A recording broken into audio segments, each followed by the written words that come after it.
Well, hello everyone, and welcome to the Film Box Podcast. I am your host, Aaron Souza. I'm joined today by Connor Jameson and Sam Majewski, the usual crew.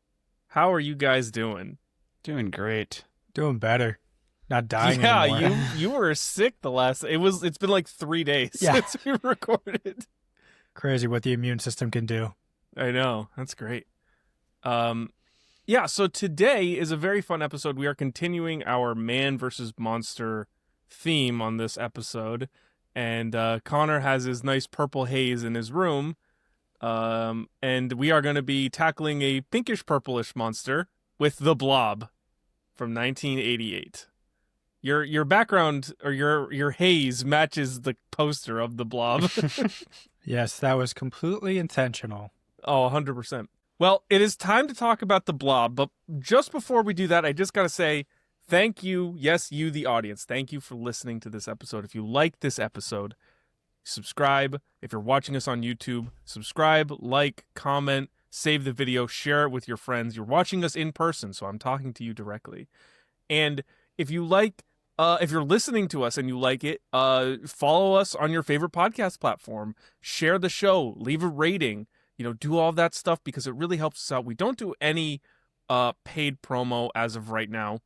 So this is the best way to grow our audience along with us and tell us that you enjoy what we're doing and help us grow our community of film-loving friends. So do all that. And now it is time to talk about the Blob.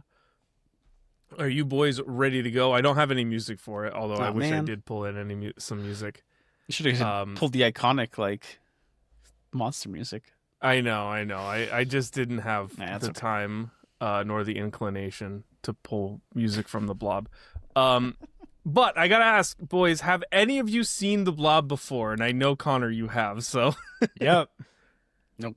First impressions. This was a first-time watch for me. Sam, was it first time for you as well? Yeah. All right. So, Connor, first impressions when you first saw it. I was surprised how much I liked it. I always kind of thought of the Blob as kind of like your typical kind of B movie, kind of campy in the same vein as Killer Clowns from Outer Space. But I was kind of just taken aback by how the boundaries that this movie was willing to push. And then I mean the Blob is such a iconic just movie thing too. So yeah, it was way better than I thought it was going to be. All right, well, this movie, you can watch it all kinds of places, but as with all of our reviews, you try to do movies that we own. So Connor has us on here. You own it. I don't own it. Sam, I don't think you own it either. So Connor, this is all you. You own a nice Blu-ray of the Blob. The collector's edition, which that's sick. Means absolutely nothing because it's literally just if I just take the disc out, you can see it's just the normal cover. If I want to flip it over, nice. That's hilarious. Are there any special features on the collector's edition? Let's see. Audio commentary with the director, cinematographer, special effects artist, and moderated by filmmaker Joe Lynch. With commentary from Shawnee Smith. There's interviews, behind the scene footage. Oh, that's not too bad. Yeah. I mean, it's some extras.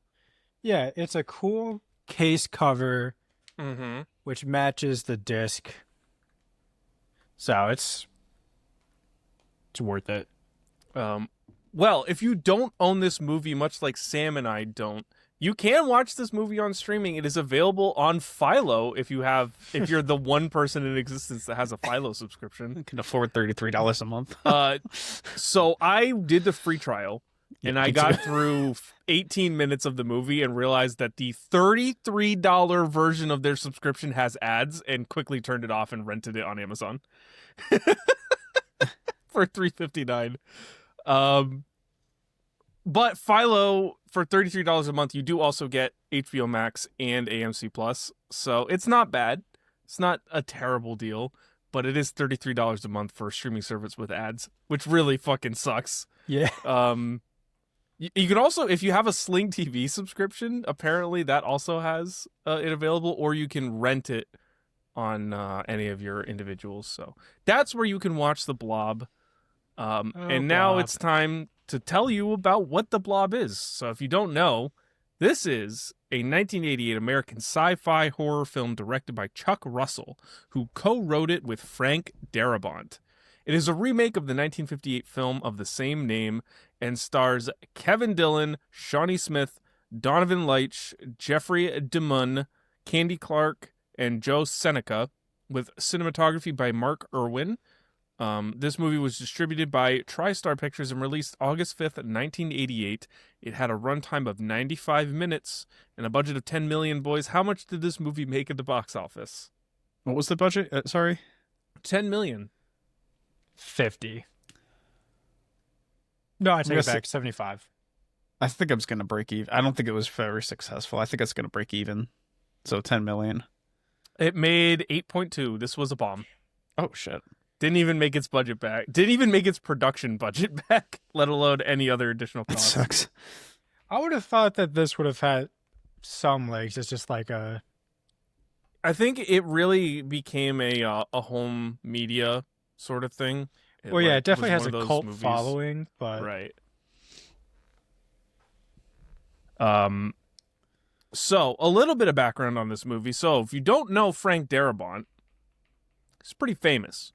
He first met the director Chuck Russell in 1981 when he worked as a production assistant on the film Hell Night. And before working together on The Blob, the two also collaborated on a script for A Nightmare on Elm Street 3: Dream Warriors.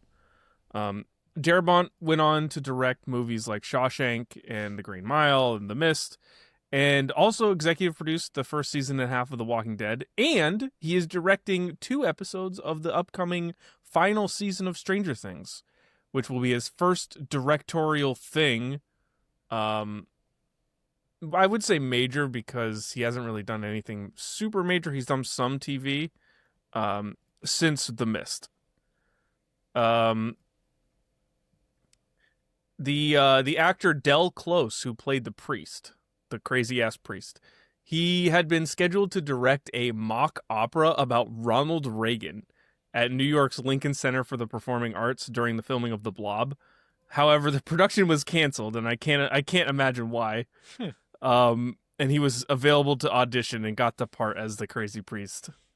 And in creating the titular blob creature, the special effects team used silk bags filled with methyl cellulose, a thickening agent for food, which they dubbed a blob quilt, which is wild.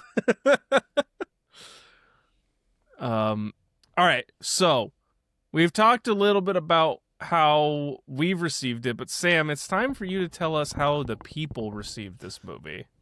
All right.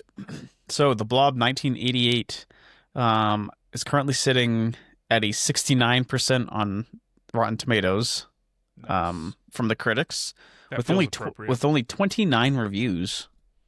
That's crazy. That's That's yeah. not a lot. But it has 10,000 plus ratings for the audience, which is 59%, which is considered rotten on Rotten Tomatoes. Damn. Is it worth Just it? I don't rotten. know. You'll hear our thoughts. And then I think it's just sitting at like a 6.5 on IMDb, something like that. It's in the sixes. So with these movies that are sitting right at like that 50-60% mark, instead of just doing an opposite review, we'll just do the Opposite review. You said the words. I had to play it. I'm just gonna go over a 1-star and a 10-star. Perfect. All right, shall we start off with the 10 or the 1? 10. Okay. Yeah, go with 10. All right. This 10-star says the best version of the Blob. Okay. This is a great movie. It is one of the scariest movies of all time. 6.3 is underrating it. The 1958 version is very scary. This one is scarier. The 1972 version is just crap. This one is a lot better. the story of a space monster that comes to Earth on a meteor, but I misspelled. This movie has a great storyline. It also has great acting. It also has great special effects.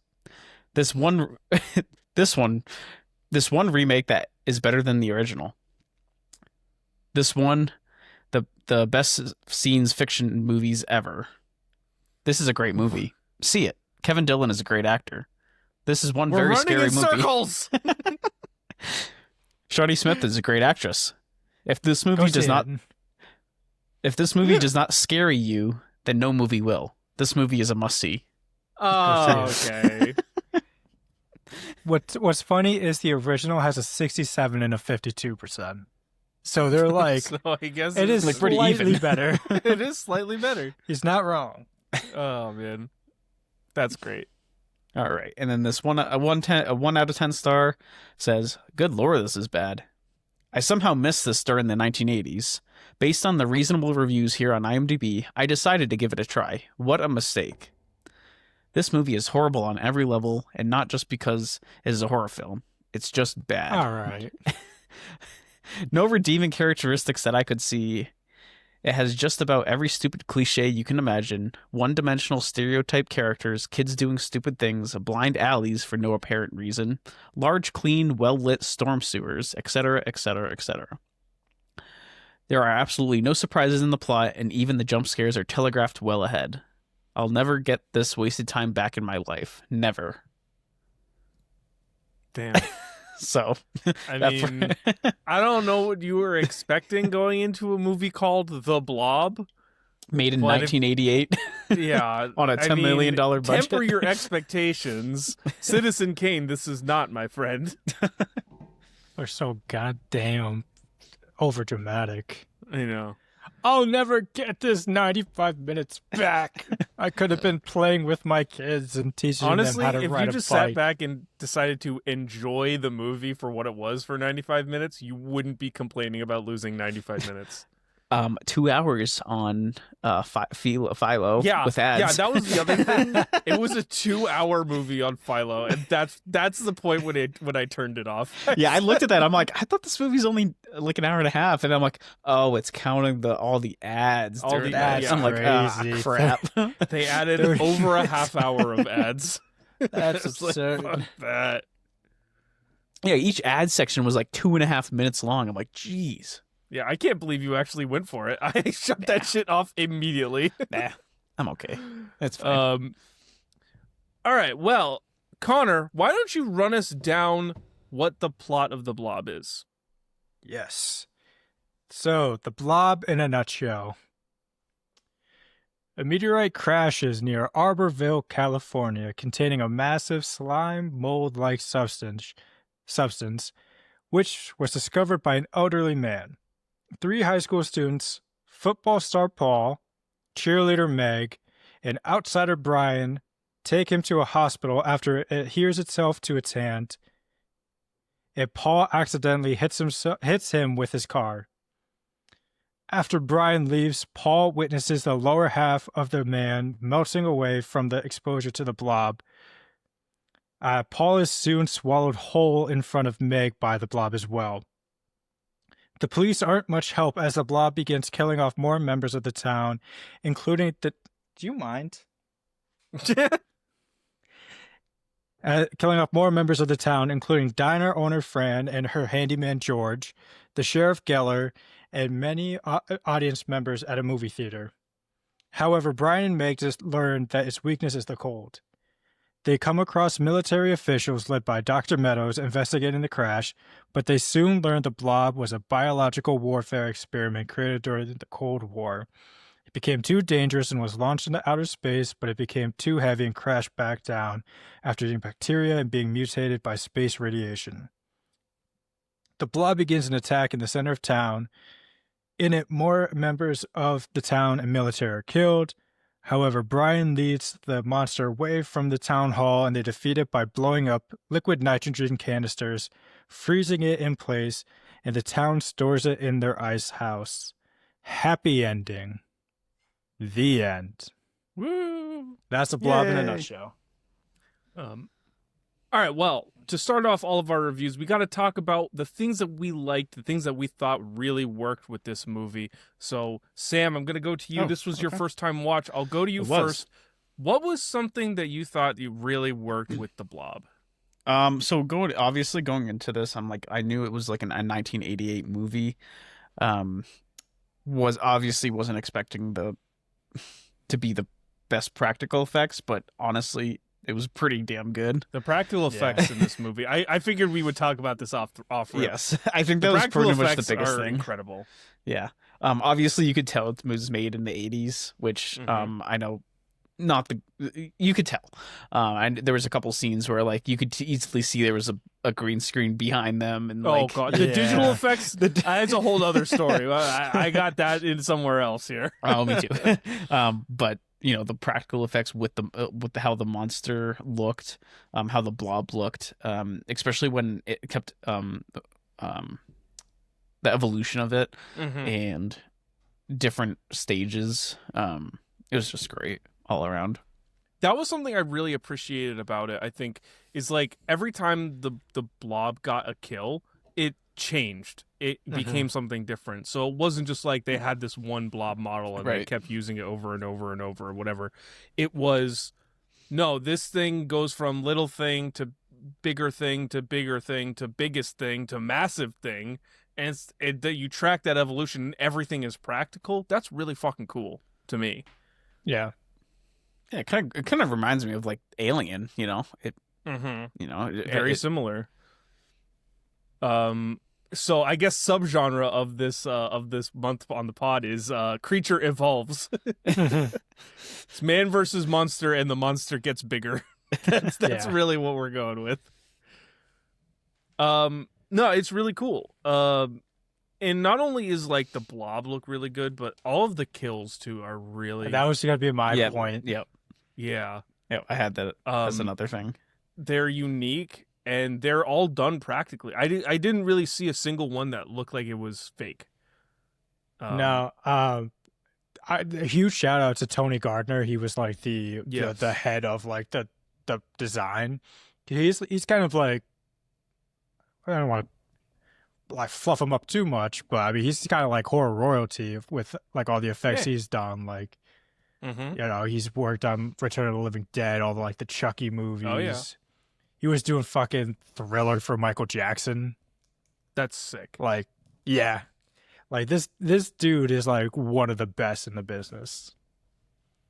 Yeah, well, when you get someone that's on that level to come in and do effects, I mean, I feel like they had like $10 million to do this movie. They probably spent 70% of that on the effects. I mean, I can't imagine they really spent much else on anything else. Yeah. But it paid off. I mean, this is like, when I think of practical effects in horror movies and monster movies, whatever, this is the kind of thing that I think of. It's like people dedicating their time and their ingenuity to create something that looks awesome on screen and makes you believe it's real. It's not just created on a green screen. It's not fake. Because to that effect, when someone dies in like another movie and it's kind of like done digitally, it doesn't really have like that lasting impact. But like you're gonna have like nightmares of like Paul's face as he's like melting away. Yeah.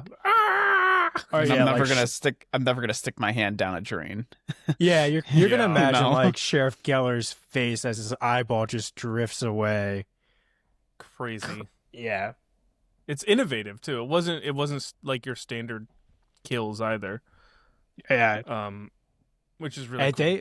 They had balls on them for some of the kills. Like they killed a kid. Yeah.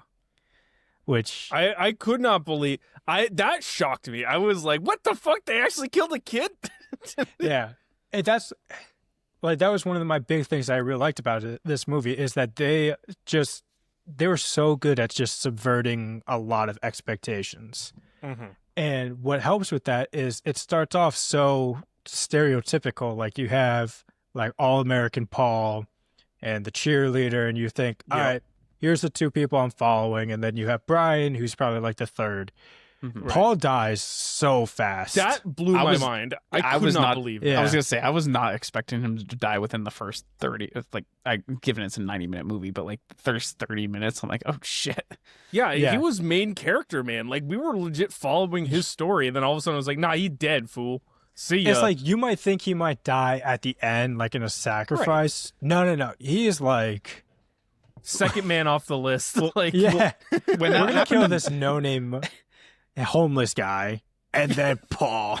yeah, well, like it was happening in the hospital, and I'm like, oh, he's just gonna like escape it, and like, you Yeah. know, at the Yeah. skin of his teeth. I'm like, oh, wait, never mind. yeah, well, I thought when it cut away to him screaming, I thought it would be like, oh, he dodged out of the way. Right. No, dude. He's Right. fully enveloped in that thing. Mm-hmm. It's just gone. So one of the things that I really liked about this movie, there are a couple performances that I want to highlight. I think Kevin Dillon did really well in his Mhm. role, but my favorite thing in the world was that homeless dude. I don't know what the fuck he was about, but man, he seemed like a good time. I don't know. He was awesome, and then he died, and that was it. He tried to cut his own arm off. Yeah, That was crazy. right idea. Should have just done it in one swoop. Yeah, right. So moving away kind of from the effects and stuff like that, one of the things that I liked about this is that this felt like, for most of it, like a fairly traditional slasher story of like monster/slasher is here, they're killing a bunch of people, they're gonna kill them by the end. I love that they introduced a twist into this movie of like, oh no, this was actually a government experiment gone wrong. And like, here's the government to come in and try and clean up their own mess. I thought that was really interesting. Yeah, a little predictable, but Once the government shows up, you know that they're not there for good. right. But it was something different that they tried to do, which I thought was, personally, I thought it was pretty well done. I didn't, I didn't think it took away from the movie at all. So I appreciated that. And then I love how you can tell, at least right at the beginning, this is like severely 80s, between the music where they had like techno retro type disco music, and then when they show Sheriff Cowboy over there, they got good old country western cowboy music going. It's like, yeah, we're in the 80s for sure. Along with that title sequence of the neon names that went on for 85 minutes. That was very 80s too, which it just gets you in the right vibe, man. I just love when that happens. I was just saying, I love the 80s vibe too, you know? Oh, 100%. Piggybacking off that, the town vibe is just so well done. Like, you just are sucked into this world. What I love too is like, it's so minute, but like how the first shot, it's not even a scene, but like the first shot just shows you like how isolated the town is. And then you get like each individual scene of like, you know, close-ups on the diner, close-ups on this store, that store, the church, whatever. You kind of just get more familiar with the town, all the buildings. It makes you feel more familiar with it, kind of like last time when we were talking about like the Nostromo. You know, you just feel like you're more familiar with it when people start trying to have to navigate around it. Yeah, I think I mean, at least I can speak for me and Aaron, but like we can kind of relate a little bit more to it, because we grew up in like that small town where like For sure. everybody knew everybody kind of thing. Yeah. Because like everybody knew Paul and Brian, you know. So Right. Yeah, like Brian showing up to the diner as they're closing. Like, right.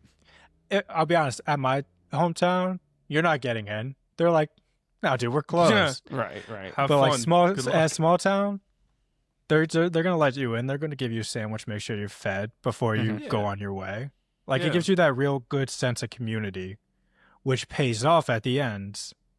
When the community has to come together to Exactly. sort of fight back against the monster. I mean, only two more people. cower in fear against the monster. Only two but- people really get some licks in, but The town's together for it. Yeah, they all come together and hide like little bitches. It's fine. Listen, I they're would ready too. to I'm die not together. saying I'd be brave. I would be one of those people. Be like, honestly, this isn't a hot take to say for me personally. If I heard there was a big old blob, see ya, I'm out. I'm running away. I don't care if the government's here herding people into a community shelter.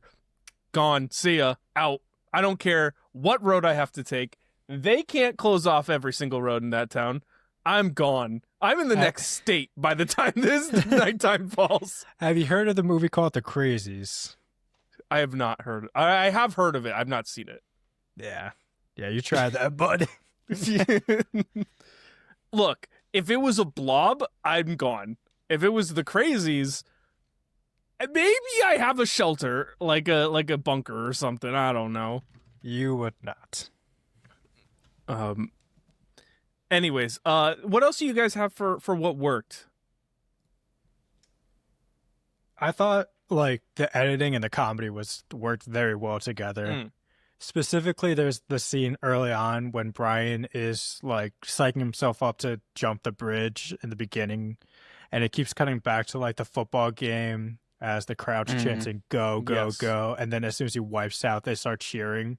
That was Yeah. one of my favorite scenes in the early part of the movie. It was very clever, and there's a bunch of other like good little editing bits here, like when I think at some point the blob attacks someone and it just cuts to like jam being poured on a plate. Oh yeah, I was gonna say. I also have that in my best the moments. match cuts in this movie were great. Yeah. I had it was like the guy slurping up some Jello, Yeah, Yes. Jello. and then The I first had time another, it attacks the homeless guy, Yeah. and then it's like, and then there was another one later in the movie. I actually wrote this down. Where I forget which kill it was, but the blob got a kill, and then it cut to the movie theater where they were playing Friday the 13th, and everybody like Yeah. was like screaming, kind of thing. yep, Yeah, so It's good I stuff. think that editing was great too. good stuff, man. They don't make cheesy B movies like they used to, man. People Listen. used to have substance. You know what? I think about this every time I watch like a TV show, and like the characters are like, "Oh, we're gonna," like even in this movie, they're like, "Oh, we're gonna go watch Garden Massacre 5." It's like we need more movies like that. Yeah, We need- 100%. Like they stopped making like Slumber Party Massacre. Where's that now? I know. Now I mean, we I got know like Tubi Original X37, where it's like this was filmed by an 8-year-old with a camcorder. Like, we don't need these movies. Give Listen. us Slumber Party Massacre 86. Listen, I don't care. Coyotes is out now. I feel like that's our closest thing to it. Or like the Winnie the Pooh movies. Yeah, but even then, those are like cashing in on IP.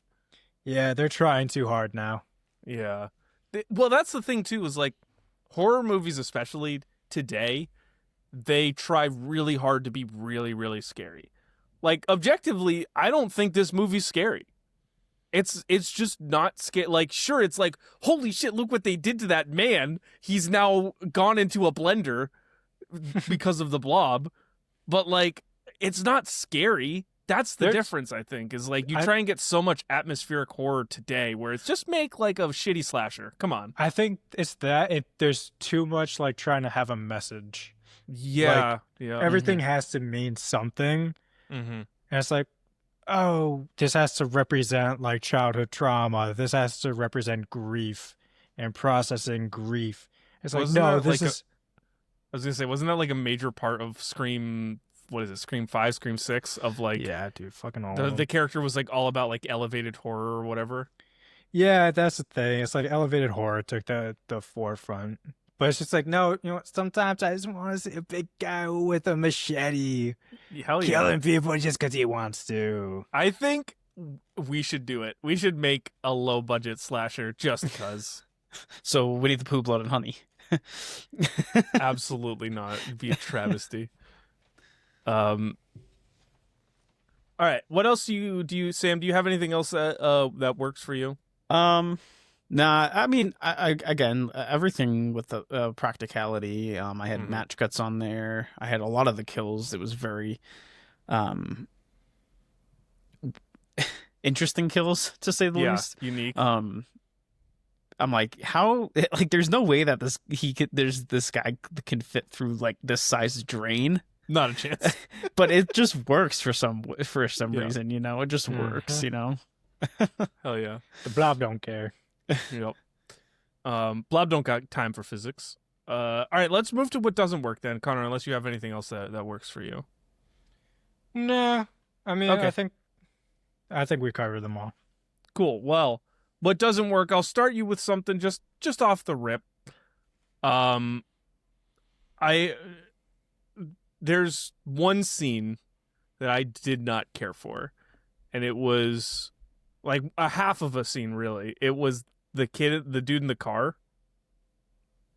And he was like basically trying to like date rape that poor lady. Let's not. I mean, come on, let's not do that. He got what was coming to him. It's fine. He did get what was Yeah. coming to him. I just did not really enjoy watching an extended sequence of him unbuttoning an unconscious woman's shirt. That was a little much. It's fine. On a different note, I have to ask you guys, because this was a question that came up for me. What time was this football game at the beginning of the movie? Because like it's daylight, one, but It's also October. it's October. And so, and then the sheriff or whatever goes to the diner, and he's talking to Fran or whatever the hell her name is. Fran. Yeah. And so they're talking whatever, he's about to leave, and all the football fans are coming in. And she's like, oh, I get off at 11. So I'm thinking either they close at 11 a.m., which makes sense for like a breakfast place. It seemed like a breakfast diner, or like maybe a brunch diner.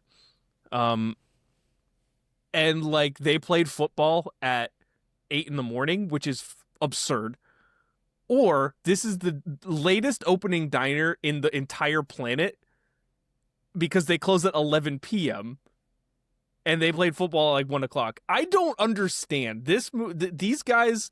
This diner, I don't know. This diner is an anomaly to me. I don't know. Yeah, I kind of had that question too about like I get off at 11. I'm like, is that PM or AM? But like, Yeah, if you get off at PM, like that's 2 hours past my bedtime. I'm not going out on a date at 11:30 p.m. Yeah, right. I get off at 11. Come pick me up. Absolutely not. And like, first off, you're a brunch diner. What are you doing? Who are you serving at 11 p.m.? That place is empty at the end when Especially they come in a back in small. later in the movie. If it was like in the middle of a This is city, I such kind a of get it. weird nitpick. It's clearly open like during the day, and she's saying, "Pick me up at night." Like, what time does the Well- diner close near you? Not 11 p.m. That's Hold on. insane. It would make more sense if it was 11 a.m. and then they go out for Why? an afternoon. That's what I thought too. Like The diner why- across the street closes at 10 p.m. from me. That's insane. No, No, it's diner not. closes that late. That Why doesn't is- exist. Why is that such a foreign concept? Well, it Well, they depends. also live in small town USA. Yes. That they like there's California. they are in an area where when they close the diner at the end of that movie, when fucking Kevin Dillon comes back in, not a soul is in that diner. Who are they open for at 11 p.m.? I was gonna say if they close that diner, Drifters. No, for who? There's maybe 500 people in this town. All right. Like, All right, let's use our noggins for a second.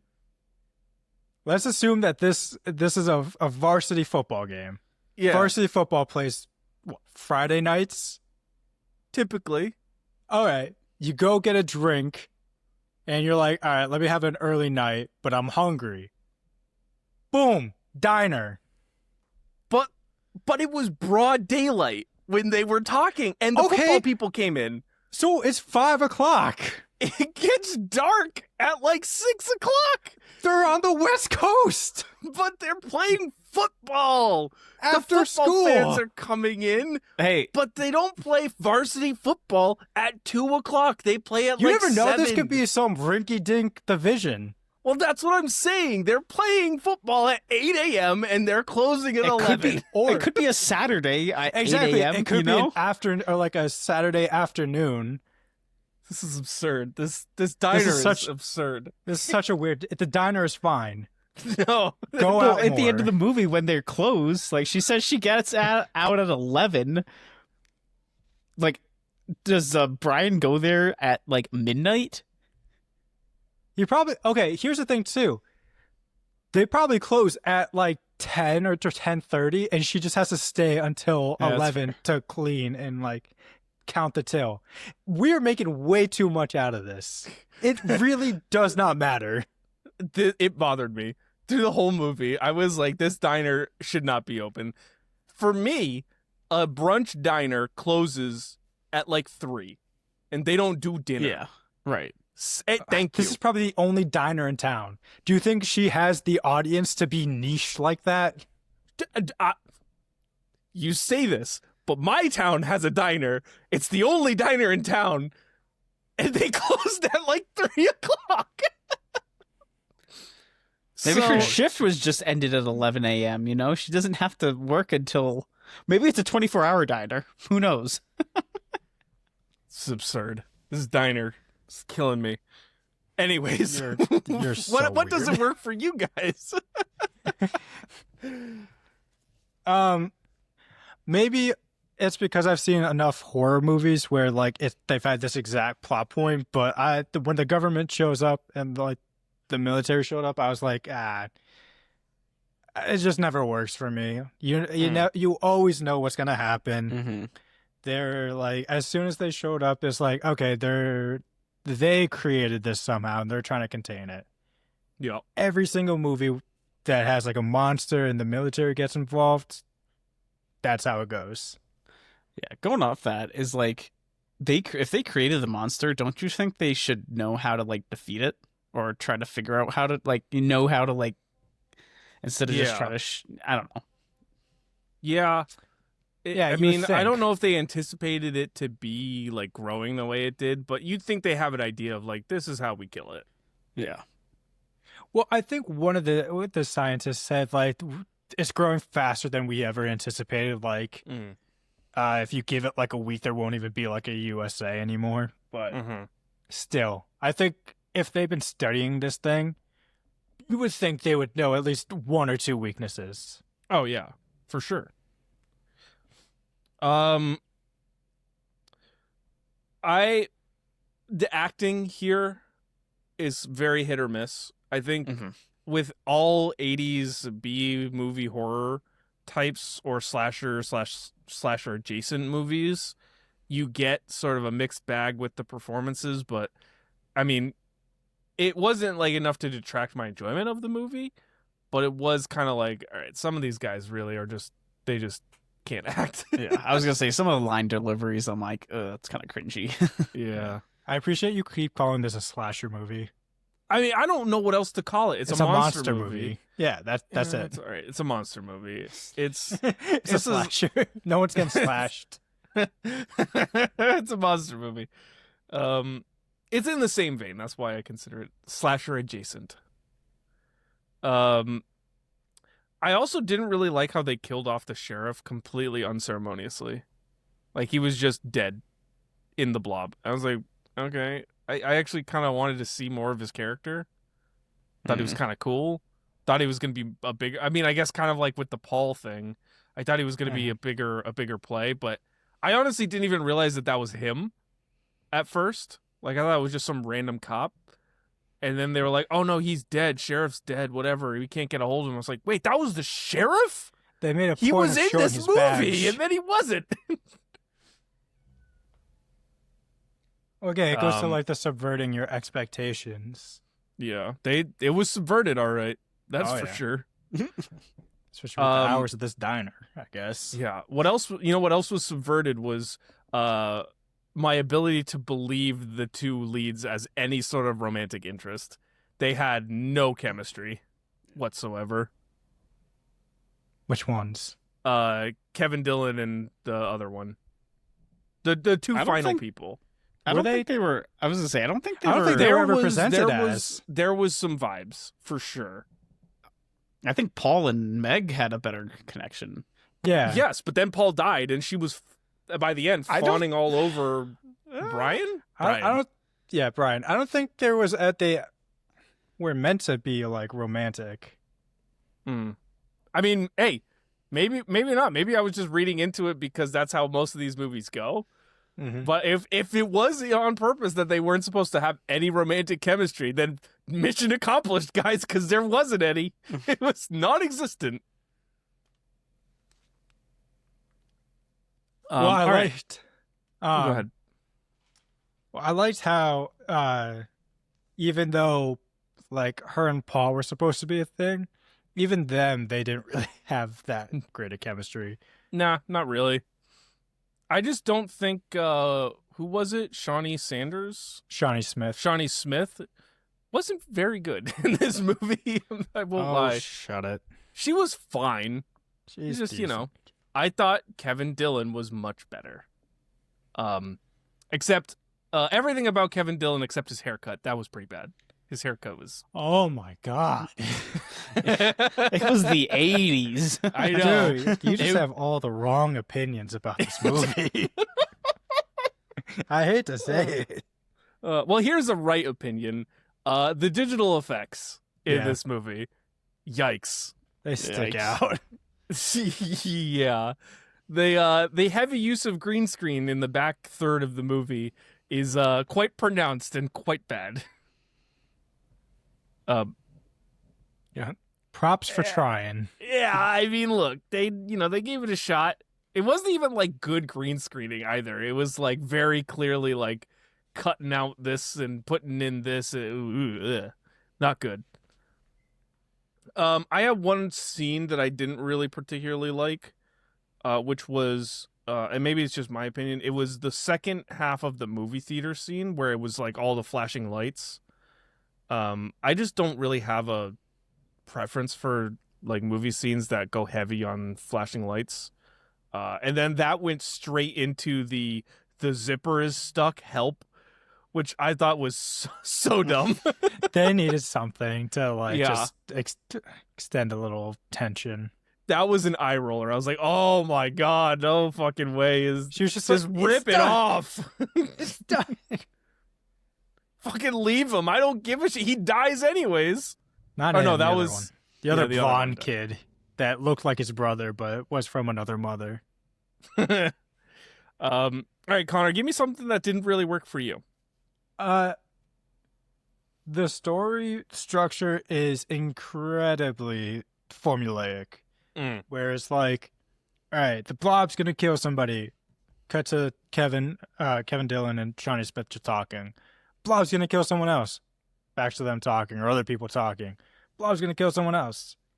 All the way up until the end, and then it's just like the big climax, and then obviously, it's just like a very, It's by the numbers. yeah, which I get when you make a movie in 1988, it's not super like well done before, so it's not like if a movie tried to do that now, it's like, come on, we got to have more creativity, but I think even in 1988, though, the slasher formula or the Yeah. monster movie formula is, I mean, they follow the same thing. In Exactly. 1988, it'd been used and Like, abused quite a bit. for a movie that is this willing to like push limits of like what they're gonna do and like the twist it's gonna throw at you, maybe let's twist some more storylines. Right.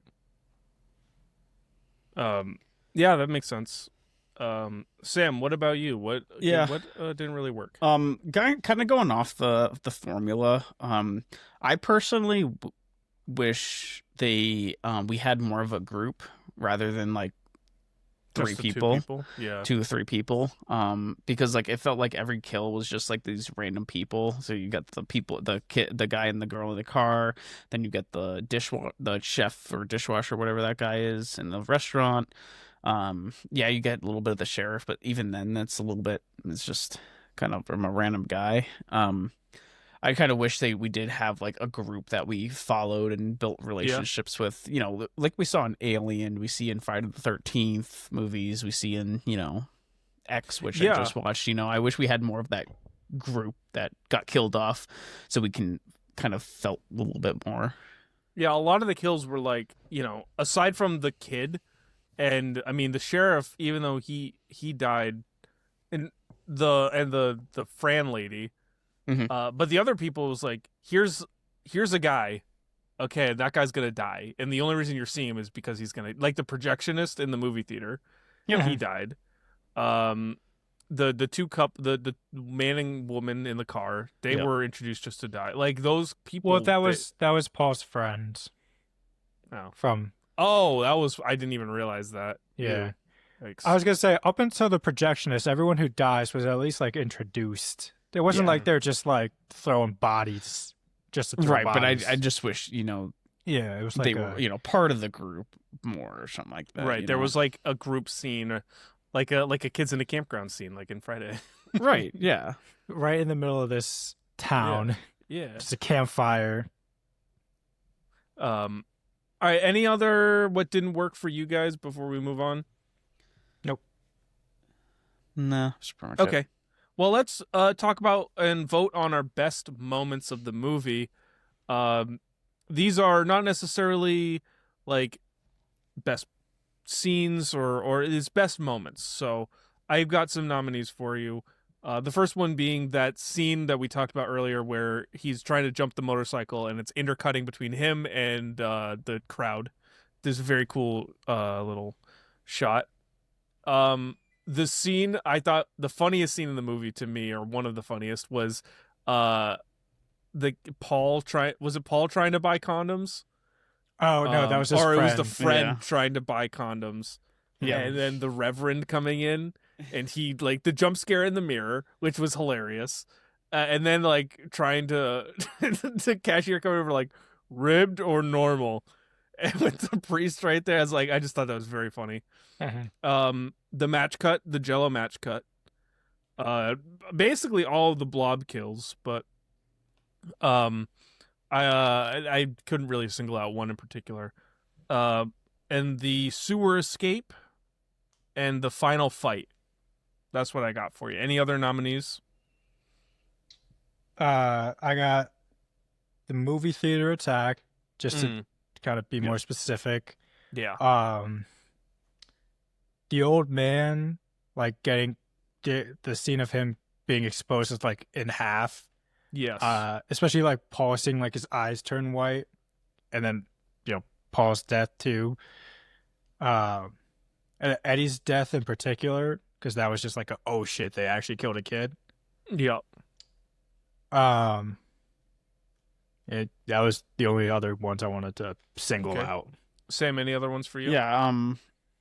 Yeah, to single out a little bit more. I mean, I think I agree with everybody else. But I do agree with the theater scene, because there was that one scene where it shows the Blob and all the tentacles holding like a bunch of people. Yeah. I really like that scene. The strobe lights didn't really bother me too bad. And then I did really like the telephone booth kill. That one, I really, yeah. When like you could feel like she's like, oh, I'm literally trapped in this box and it's coming in, it's gonna kill me. Like, so yeah. And you could tell that they just had like a dummy in there and they just shot like a cannon. The way that it just reacts to like the Blob entering. All right, well, let's vote. I think my vote is going to be probably for the movie theater scene. Me too. I think so. It's kind of my favorite part of the movie. So, all right, cool. Well, now we got best performance. I've got a single nominee, and that's Kevin Dillon. I couldn't really pick out anyone else that I was particularly fond of. What about you guys? Any other choices here? I had Kevin Dillon, but I mean, I actually enjoyed Shawnee Smith's performance I did too. Okay. I think she did really well with that. Yeah. Okay. But I'm good with Kevin Dillon for me. Yeah, I mean, I'm good with that. That's not Okay. a wrong pick, you know.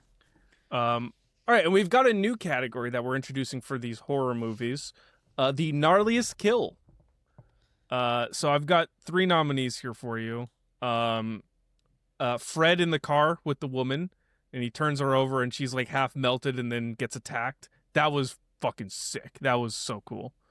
The projectionist in the movie theater, where he gets like attacked from above, and then just like is like on the ceiling. That was pretty sick. And then the deputy being split in half at the end of the movie. I thought that was a pretty cool effect. Those are my nominees. But do you have any others that you want to add? I would say Fran, just with the Yeah. effect of seeing like the dummy just Explode. literally explode. I would say Eddie too, just because like you see the effects of like his face kind of just melting in the blob, That was and again cool, you get the oh shit factor of him being a kid. yeah. Mm-hmm. And then with the same effect of like Paul. Yeah. The oh oh shit, shit. They killed off. This guy was a main character. Yeah. And also you get like his arm ripping off. Mm-hmm. That was cool. But that was cool. Yeah. But if I had to narrow it down to one, I would probably pick Fran. Fran. Okay. Sam. Because I thought it was a good setup too. Oh yeah. Yeah, the only one I wanted to add was the I forget the guy's name, the cook into the drain. George. Into the drain. George. Yeah. I think that was I'm like, damn, how did like he just literally this grown ass man just fit into this tiny ass drain. All right. Well, let's vote. I'm okay with giving it to Fran. Although I do have a special thing for the car, the double kill. Yeah, in the car. I'm That was a cool. Either section. one of those are great. Yeah. Okay. Yeah. All right. What if I could not find anything about that? So we're not going to do that category, which brings us to Heat Check. This is a fun category where it's the best performance by a one scene or very little scene background character. I've got 2 nominees for you. I've got Robert Axelrod as Jennings the homeless guy, Of course. or Paul McCrane as Deputy Bill Briggs, who was the guy who the deputy. he was the deputy who got licked by Kevin Dillon in the police station. Mm-hmm. They just were both of those guys were just given 110%, so I'm good with either of those people. But did you guys have any other nominees here? I had the deputy, and I also had George. I really liked that scene. He was like literally Fran's trying to like plunge her, and he's just Oh completely. yeah, he's like He's like, I got it. Yeah, I got it. I got it. that was pretty good. I want to give a shout out to obviously Del Close as the Reverend, just Yeah. losing his mind. But my shout out is Art LaFleur as Meg's dad, the pharmacist, specifically for when Paul goes to her house and he reveals himself to be her dad because he thinks that he was the one who was getting the condoms. Yeah. And he's just like ribbed. That's pretty good too. There were a lot of good background performances in this movie. Yeah. For that one scene, I just want to shout him out. Yeah, Bill I Moseley, like too. that. I like that. I don't think we have to give a winner. There's a lot of good ones in here. We could just shout him out. Yeah. All right. Modern day recast. This one's going to be a lot of fun. So we're recasting. We've got 5 people we're recasting. Brian, Megan, Paul, Sheriff Herb Geller, and Dr. Christopher Meadows. So, Connor, I'll start with you. I'll just go down the list with Brian. Who are you putting in the Brian role? This is like the main guy, the main role of the movie. So I picked Asher Angel. Okay. Probably most known for being in Shazam as Kid Shazam. Yeah. In Okay. those movies, he's kind of like the angsty kid. I think that now that he's grown, he would still be able to do that. Mm-hmm. Sam, what about you? I wanted to pick somebody that could really pull off the hairdo. And I think Finn Wolfhard could pull that off. He's also got like the very straight, defined Yeah. facial features in Yeah. much the same way. I could see it. I could see it for sure. I went with our boy, Dominic Sessa. I think could be a fun one. Yeah, definitely get bad boy vibes off him. Hey man, I think he could do something. He could do something. He could do it. He could do something. All right, for Megan, this is like the final girl, so to speak. I'll go first. I had a pick, and again, I was kind of leaning into the idea that like Brian and Megan are maybe gonna get together. But I went with and someone that I think Connor you brought up in the last pod is Caitlin Dever. I just think that she's great, and she's already done horror. She did No One Will Save You. Great alien movie. Yeah. And I don't know, I think she could be a kick-ass final girl. So Caitlin Dever, that's my choice. Sam, I'll go to you. It was kind of hard for me. But I think she's a little bit older. She's like late 20s, but I think she could still pull off the teenager. I had Elle Fanning. Yeah, could definitely pull it off. Connor, what are you smiling at? He's like, nah. I had two. I had Maisie Stella also. Maisie Stella could work. I think that's a better pick. Okay, I'll go Maisie Stella then. There you go. There we go. All right, Connor, what about you? So I picked someone who has already kind of starred in like a small town horror movie this year. I picked Katie Douglas, who was in Clown in a Cornfield. No idea. One someone who feels like they like kind of grew up in a small town. Yeah, that's fair. Next is going to be Paul, who is kind of our pseudo lead until he gets murked. Kind of a nerdy He's a football athlete. player. I mean, but he didn't. Okay, he did not give off football player vibes though. He gave off like nice jock, Yeah. not nerd. Okay, well, my pick is a nerd pick, so for sure. Did you even not watch the this same... movie? I forgot he was a football player because he doesn't have the vibe of a football player. You forgot that he was a football player because he died 10 minutes in. He died immediately. That's more the vibe I was going off of, is like nice cuck who gets killed instantly. So for that reason, I went with Andrew Barth Feldman, who was in No Hard Feelings with Jennifer Lawrence. Yeah, that's your star wide receiver right there. Oh, hey man, I don't know. Honestly, the name that I initially thought of, and maybe it's because I was watching it recently, was like if you could pluck Paul Reiser out of Aliens and put him in this movie, that's a great casting. But I'm going with 2025 Andrew Barth Feldman. The least wide receiver possible.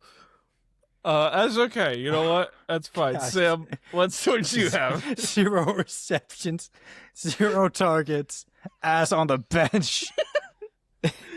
Oh Fucking man. seatbelt. All right. Well, I went for an actual person that could be a football player. I had Jacob Elordi. Yeah, I could see it. I could for sure see that. I considered him, but then I went with Andrew Barth. Hey, and nothing against the guy either. I think he's phenomenal. He's great in No Hard Feelings, but He's a theater kid. yeah. All right, Connor, who did you have for Paul? I picked Mason Thames.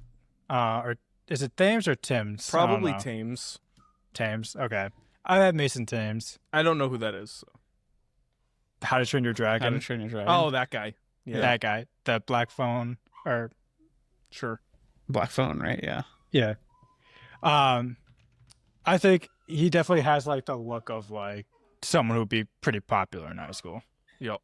All right, so next we've got Sheriff Herb Geller. Connor, I'll start with you. Who did you have for Sheriff Herb? So I had two names. Um, I didn't really know what vibe I wanted to go for. I guess I kind of went for a more intense angle. I had Mhm. Walton Goggins or Michael Shannon. Okay. Okay, yeah, I can see that. Yeah, that's not bad. Sam, what about you? Yeah, I feel like this guy could play a really good sheriff. I had Jeffrey Dean Morgan. Yeah, he Yeah. could play a good sheriff, I think, for sure. I went with a guy who's already played a sheriff pretty prominently, and Don't that's tell David me. Harbour. I knew it. Hell yeah. I did not spend a lot of time thinking about that role. It's perfect, and then you just get to kill him off, and it's fine. All right, Dr. Christopher Meadows. Sam, I'll start with you this time. I had two names. I had Martin Lawrence and Lawrence Fishburne. Ooh, Lawrence Fishburne was on my list. Yeah. So I think I either think- one of those would be good. Yeah, hell yeah. I had 4 names on my list because I Jesus. genuinely could not decide because all of them could be good. I had Lawrence Fishburne, obviously, Danny Glover, Delroy Lindo of Sinners fame this year, or Keith David. Okay. If I had to narrow it, it would probably be between Danny Glover or Keith David. Okay. Connor, what about you? I had Carl Lumbly, No idea. Captain America, Brave New World. Isaiah Rogers. Oh, that Oh, guy. yeah. Oh, yeah, I can see that, definitely. Yes. For sure. Yeah. Man, you're pulling out the bag on this one. I know names. You don't. Yeah, well, that's okay. All right. It's time for hot takes. And who wants to start the hot takes? I can start the hot takes. Go for it. I've got one, and it's not diner opening and closing related. Good. I don't know why no, I got so this- angry about that. This movie never happens if the homeless guy just doesn't investigate that thing, because the government comes in immediately trying to clean up the mess, and the old guy is the one who opens up the pod and reveals the blob. Like, if the old guy just minds his own business, the government comes in, they find the blob, they take it out, they clean it up, boom, movie over, nothing ever happens. No one even knows about it. But because the old guy goes and investigates, this whole movie happens. So really what I'm saying is the old guy, the homeless dude, caused all of those deaths in town. It's my hot take. I kind of agree with that. Yeah. Yeah, Because, like, also, they weren't doing an experiment on this town in particular. They Yeah. sent the germ into space, and it just happened to crash land here, and they knew exactly where it was. So they were like, shit, we got to go clean it up quick. By the time the Kevin Dillon and co. discover them, they're already set up there trying, like, investigating this thing. So, like, the homeless guy never found it. They would have just gone there, found it, taken it away, and then that would have been that. Mm-hmm. Okay, I have my hot take.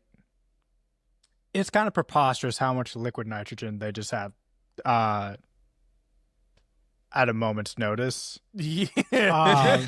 And it just, like, obviously it was foreshadowed, like, that they're doing something for, like, the snow machine and whatnot. And Brian made the whole point, like, oh, why do you even need that? It never gets, like, cold around here. Obviously, it's foreshadowing that they're going to need the snow machine later on. But it's like, I mean, we're really stretching here, folks. Like, Yeah. No small town in California needs a snow machine. That's really Yeah. what it boils down to. yeah. Sam, what is your hot take here? All right. Dying of the cold is a pretty shitty weakness. Yeah, it's what? like That's it's true. like you'll die. I'm like, yeah, I can kind of see it, but like, all of a sudden, like, you explode it with cold, like, liquid nitrogen, and it's just like dead all of a sudden. With like this big blob thing where I don't know if it's like I don't know how it really works. Like if like a small part of the we kind of see that in the ending, like when he has that small blob in the jar. He defrosts the like, blob. Like I don't know. I think the physics are like it feeds like itself, and then like each cell just like multiplies, so that's how it keeps growing. When you freeze it, it just stops growing. But I think it would have been cooler if it was like kind of like a War of the World situation, whereas all of a sudden like the birds all of a sudden could just kill the aliens. And it was like, hey, the blob is like allergic to cheese. Like it's actually lactose intolerant. Yeah, like the blob, honestly, very lucky that it landed in California and not like Canada. Oh my God. Could you imagine this movie in like Alaska? Yeah. Like, oh, we just gotta wait it out, eh? It doesn't like the cold. And then they just wait. And then that's it. Movie's over. That's a good one. All right. What happens the next day? A lot of help. But isn't there like signs. sequels to this movie? Is there sequels? I think there's one. Do they Aren't make they coming? the Blob too? Aren't they coming out with a new one like soon, or a remake or something? I thought. No, if there's I don't know. Well, what I will say is, for me, the next day the blob defrosts and goes on another rampage, and I am not. I know if it were me, I'm again not staying in that town. I'm gone ASAP. I'm moving somewhere else. Also, major lawsuit against the government for illegal experimentation on people. Because they got caught red-handed and caused multiple deaths because of their own experiment. So that would be my next day, Sam. What about your next day? What happened on this one? So this is what happens the next day. Brian goes to the church, goes to confession with the reverend, right? So as he's exiting the confessional, he sees the blob in the reverend's office, right? He notices it. He's like, that doesn't look normal. So he leaves and he tells Meg, and then they stage a heist to get into the church and steal the blob thing. And the reverend gets angry and he tries to flee with it. Interesting. Ocean's 11, but with the blob. I just came up with that on the spot. That's pretty. Just now. Yes. That's pretty good. That's pretty good. Connor, what is your next day? well. So before I say that, apparently there is a remake coming out. Oh, look at Either this, probably the next year, but yeah, there is one from Warner Bros. The next day, they're having a massive hiring fair. They need a new police department. They need a new theater. a new theater. They need a new diner staff. Yeah. Probably so many more positions just opened up. They need a new star wide receiver for the football team. They better call up Andrew Bartholomew. Yeah. Oh, God. They might have to close the hours for the diner, you know? They might have to make it normal, I guess. Closing at 11. You know what? That should be... If they just closed at a normal time, Fran doesn't die. If they close at any time that's not in the dead-ass middle of the night, Fran lives. She's okay. They have a diner open. Connor's just gonna kill me.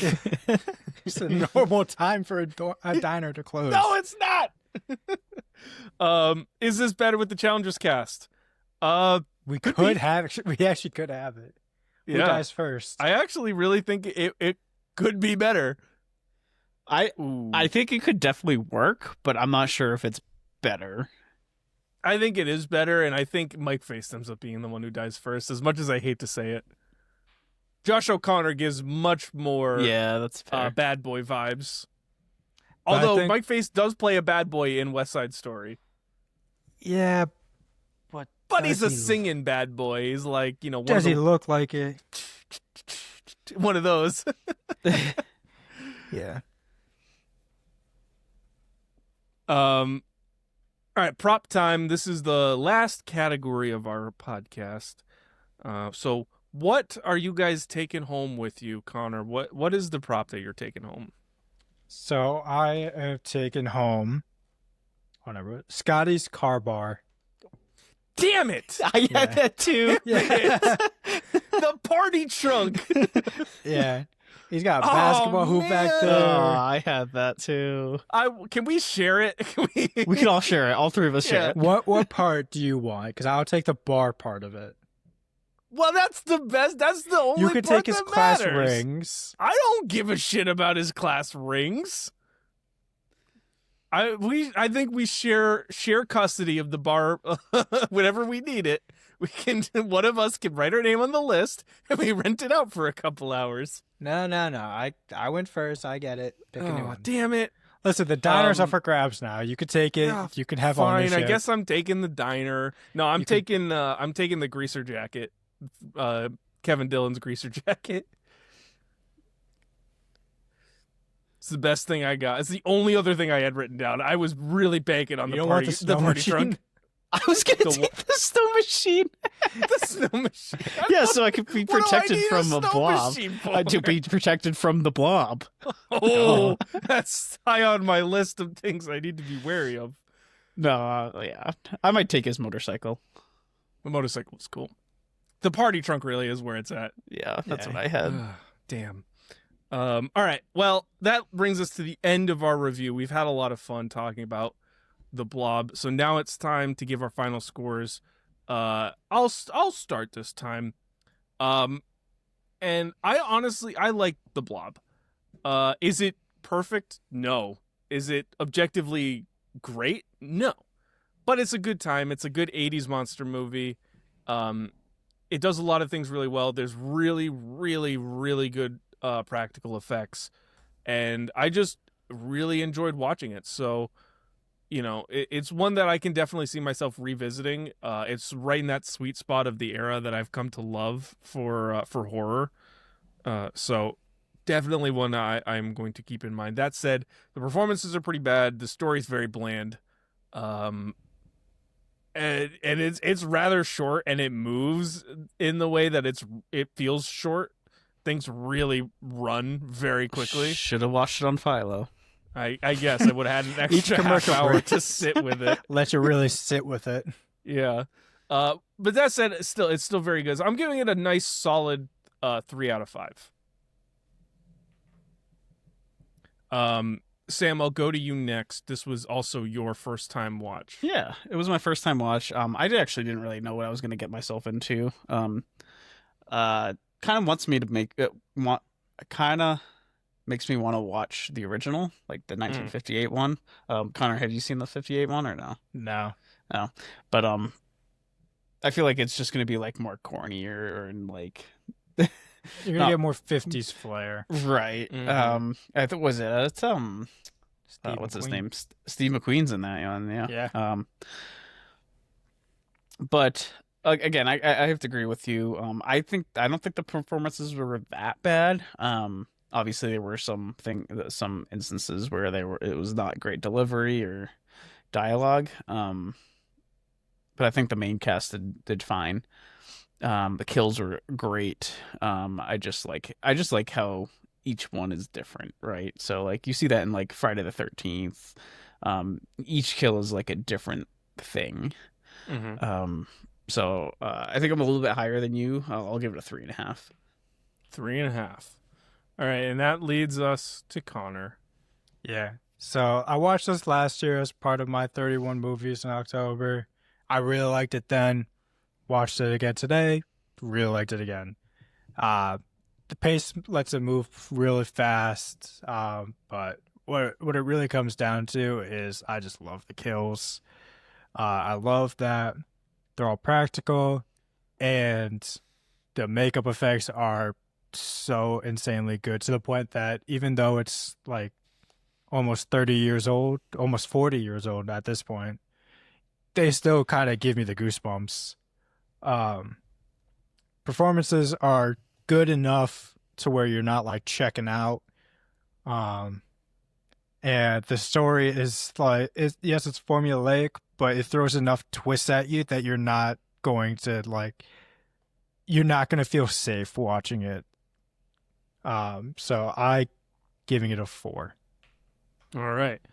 Well, that brings our average to a nice clean 3.5, which when you sort it by everything that we have watched, it is tied with Fast Times at Ridgemont High. And just above the Santa Claus and sitting just below Pretty Woman, in the 36th/37th spot of all of the movies that we have done on this podcast, which feels like a pretty fitting spot for it. So, all right, well, that is going to do it for this episode of the Filmbox Podcast. If you like what you listen to, leave a rating, subscribe, follow us on your favorite podcast platform. If you're watching us on YouTube, subscribe to The First Picture House, leave a like, leave a comment, let us know what you think of the Blob. And yeah, you know, you can go to our socials, follow us on TikTok. We're posting, you know, little clips of all of our podcasts over there.